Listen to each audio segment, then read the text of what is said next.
Honorable Gajendrakumar Ponnambalam, you have 18 minutes. I was told 20 minutes, Honorable Deputy Speaker. So, I mean, we are economized on time and all these, they're exceeding their time limits. I thank you for allocating me At least 18 minutes. At least 18 minutes. Okay. Thank you. You see, when this government took office, Honorable Deputy Speaker, I actually wanted to wish the government well. And the reason for that is, we've had basically two parties that have governed this country for the last 77 years. And there have been changes in names, changes in certain postures, but by and large it has been those two parties that have, or two formations that have governed this country. The President, as Finance Minister, when he presented the budget, he mentioned that. He also mentioned that in his policy statement. So this government coming into power is a radical departure from that 77-year history. And whatever one may say about the JVP, which is the predominant constituent of the National People's Power, has stood for certain principles and we might, as a party, might not agree with the way in which they look upon the ethnic problem or the question of what the Tamil nationalist position is with regards to a vision for this country. But nonetheless, they have stood by certain principles, and they have said that when they are in power, they will ensure the complete eradication of racism, which has been the bane of this country, which we ourselves say has been the backbone of the ethnic conflict. Racism meaning a majoritarian, Sinhala Buddhist, nationalist ideology that unfortunately is exclusive in nature, to a point where the Tamils, Tamil-speaking people predominantly, but definitely the Tamil people of the north and the east, have been terribly targeted. So it is in that backdrop where there has been a clear departure that I and my party was hoping this government would demonstrate a new beginning through this budget. So when we look upon this budget, the test, Honorable Deputy Speaker, is whether there is significant departure on key issues facing the Tamil people of the Northeast, since we represent the Tamil people of the Northeast, a key departure from key issues that have made us oppose previous governments. I mean, it's not rocket science. That's the key test that we would apply when we look at this budget. So in that sense, I mentioned that we were hopeful and we were actually looking forward to this budget, because there is also an element within this government, the predominant party, the JVP, being a leftist oriented party, will not be too enamored by centre-right and right-wing economic policies, but there would be a tendency towards looking at the vulnerable and paying special attention to the vulnerable, to protect them, protect their economies, and try and make sure that their economies can grow. And that is a key element of leftist thinking. So this was something that we were really actually looking forward to in this government's budget. One of the key things that I was looking for, actually the Finance Minister and President mentioned it once or twice, and that is that the Northeast, because of a war situation for over 30 years, has been specifically vulnerable, and therefore there have to be special attention paid to the Northeast. And that is true. That is true. That is exactly what we were expecting to see in this budget. But honestly, Honorable Deputy Speaker, there is nothing specific in this budget for the Northeast. Nothing specific in this budget to say that the Northeast, because of the war situation that existed for 30 years, is specifically vulnerable and must be protected. He has mentioned the North and the East, certain projects. For example, the rural road development project, he said that for the North, he is allocating 5 billion, that is 5,000 million rupees.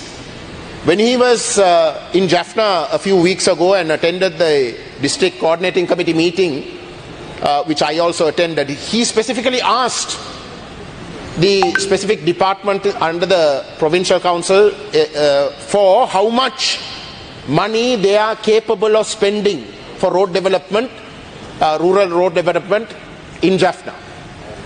And the gentleman who represented the particular department said that they have been allocated 1,300 million and that they will be able to spend that amount by this year, for this year. Then the President went on to say, okay, if you say that you can spend that money, I will allocate 5,000 million, that is 5 billion, for the northern province. Now this is a typical example where doubt creeps in, because 5,000 million means where you have in the northern province 5 districts. Then you, assuming that you allocate equally to those 5 districts, is a war affected area, 1,000 million each district. Means Jaffna for this year was allocated 1,300. And Jaffna is relatively developed when it comes to the roads. It is the other districts in the northern province that actually needs far more allocations. But under his proposal of 5 billion, Jaffna is only going to get at best 1,000 million. 300 million less than what we have this year. But to say in a sweeping statement that you are getting 5 billion looks quite good, but in the detail there is a serious problem.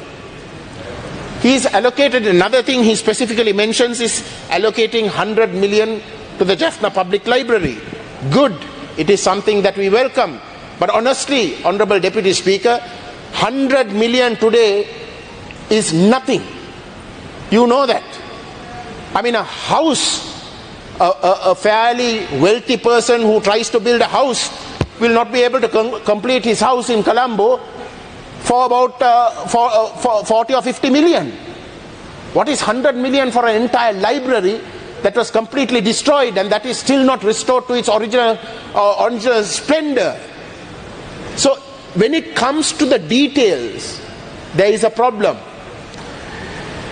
We have repeatedly said in previous budgets, I have been a member of parliament since 2001. At that time itself we spoke in terms of needing a special provision for the Northeast because it was war affected. Certainly since I got re-elected in 2020, we have been saying that after 2009, consecutive governments should have declared the Northeast a war affected area. They should have brought in certain protectionist measures for maybe 5 years or 10 years to ensure that the people who are vulnerable, who are literally 40 years behind the rest of the country, their economies are protected, allowed to grow, strengthen, and then once they are ready to compete with the rest of the country, then you have a all-encompassing policy for the whole country. So we have been saying that for previous governments, but of course none of those governments listened.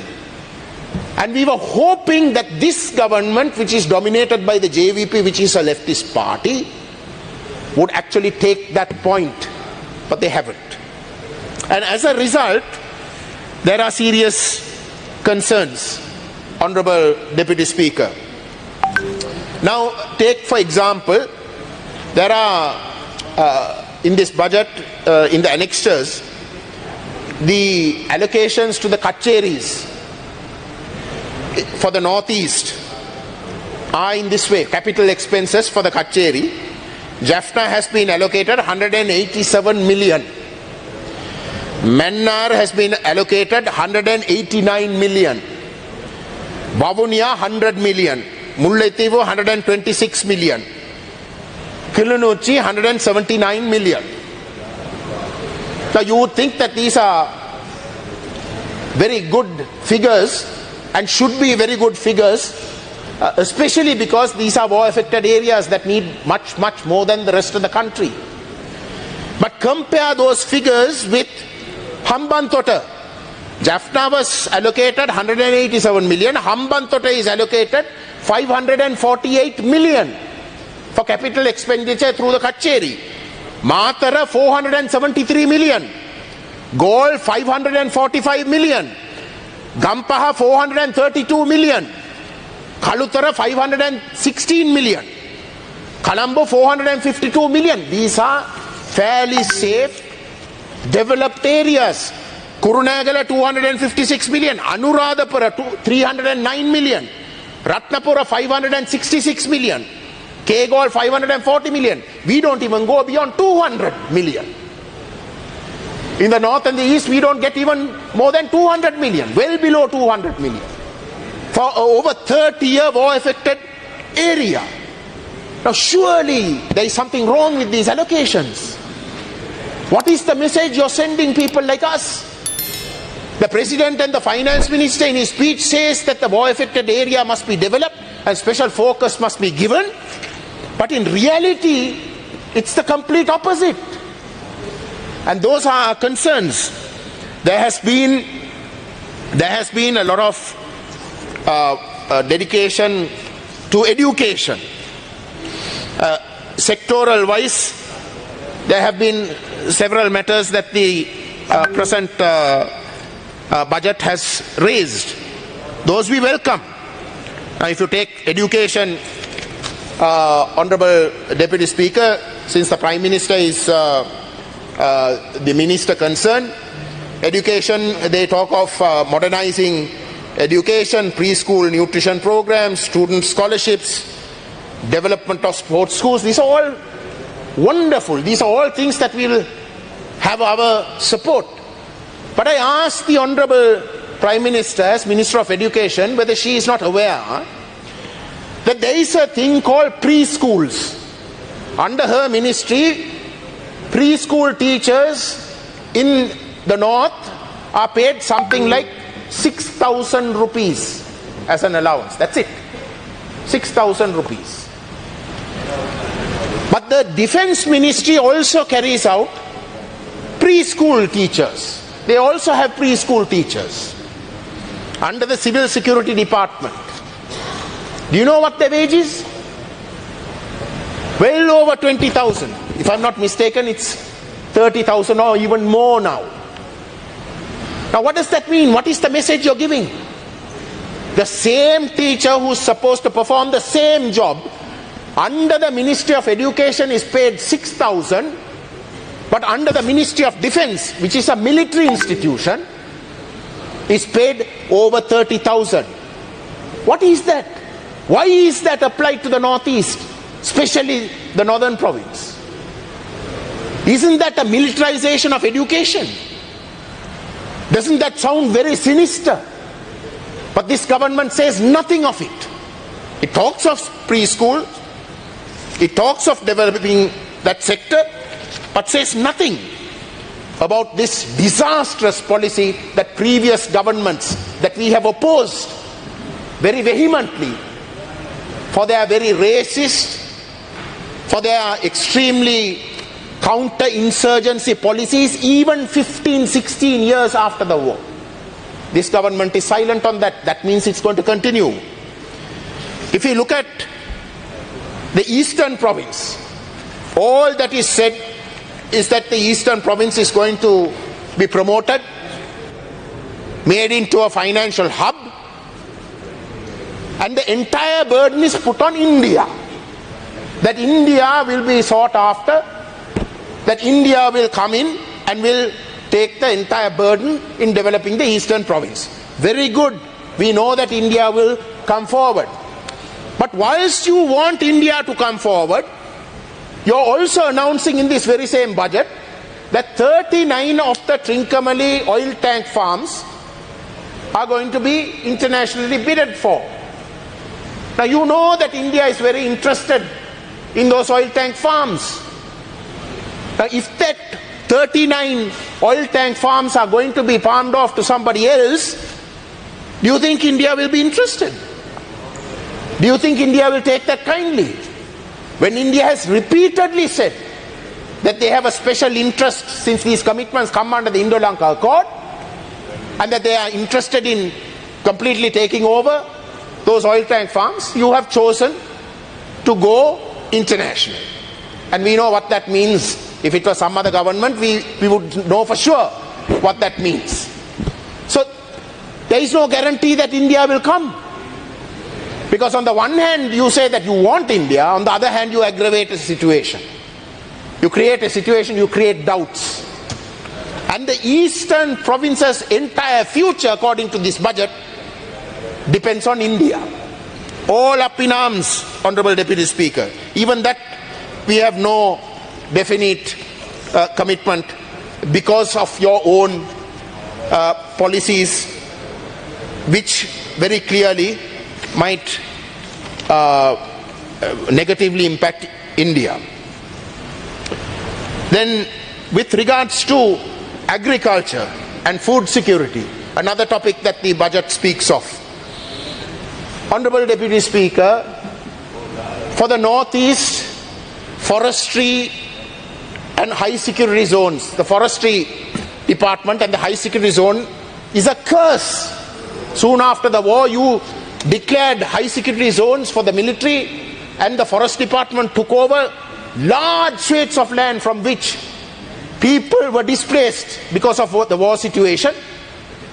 When they came back, their lands have been declared a forest area. We've been trying to get it back, but we are not able to. People are arrested, they are produced before courts without bail for weeks. Ponnambalam, you have 2 more minutes. Please give me 2 more minutes, Honourable Deputy Speaker. Not 2 more minutes, 2 more minutes over the 2 more minutes. Nothing about any of that in this budget.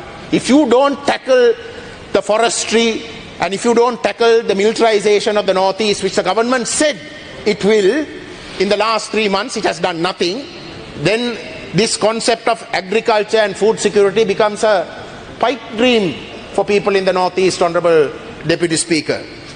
You talk about dairy production. Well and good, we'll be supporting it the highest. But in the eastern province, in Mailattamadu and Madhavane, those dairy